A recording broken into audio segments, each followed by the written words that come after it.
getting ready to build another project. I got a tabletop card plan for my buddy Josh, who makes big, tough American knives. I'll put a link to him down below in the description, so please check him out. Really cool stuff. Not just like hunting knives, but also kitchen knives, just any kind of knife. If you need a knife, you can make it. So this is what I'm going to make, and I printed out kind of the cliff notes of the plans so I kind of know the general dimensions of the pieces I need. The first thing I'm going to do is I'm going to take these down and I'm going to cut them into more manageable pieces. So all I'm doing here is laying the boards out so I can look at the grain and then see if there's any defects in the wood. Then I'm going to mark those areas, and those are going to be the first ones to get cut out. Obviously I don't want any cracks, splits, knots that have fallen out, any of that kind of stuff. So I'm just looking for areas like that, and I'll mark it, and then we'll cut it.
It's a lot of sawdust.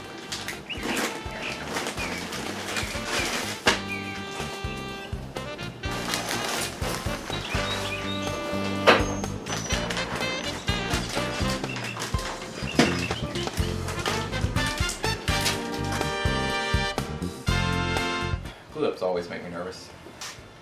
Here it goes.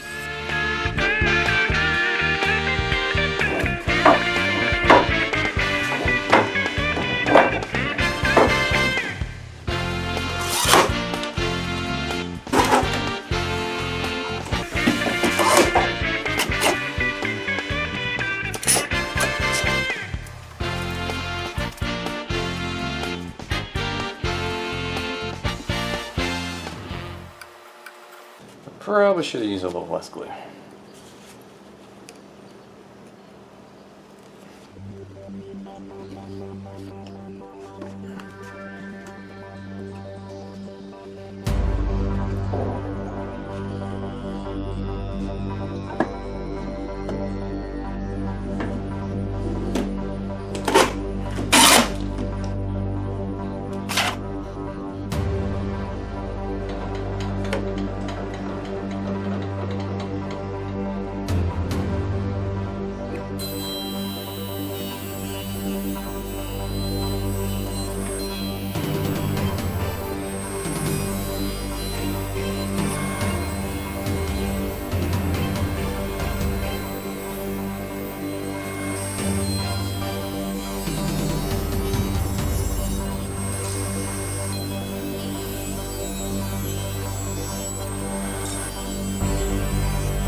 Alright, so I just got this thing glued up. I went ahead and put my wheels and tabletop on there just to recheck my height, and it looks like somewhere in the plans, I guess I messed up or didn't add something up right. But anyway, it's a little too tall, so I need to take about 3/4 of an inch off the top here. This is going to be a big deal. The only thing I had to deal with was the apron is offset from the face of these supports, so I had to make these 1/4 inch thick strips right here so that way it will ride flat over the top of the table saw, and I'll just have to turn it on each side and I'll be able to trim 3/4 of an inch off the top to get that magic number of 20 inches that I was trying to hit. So let's do it.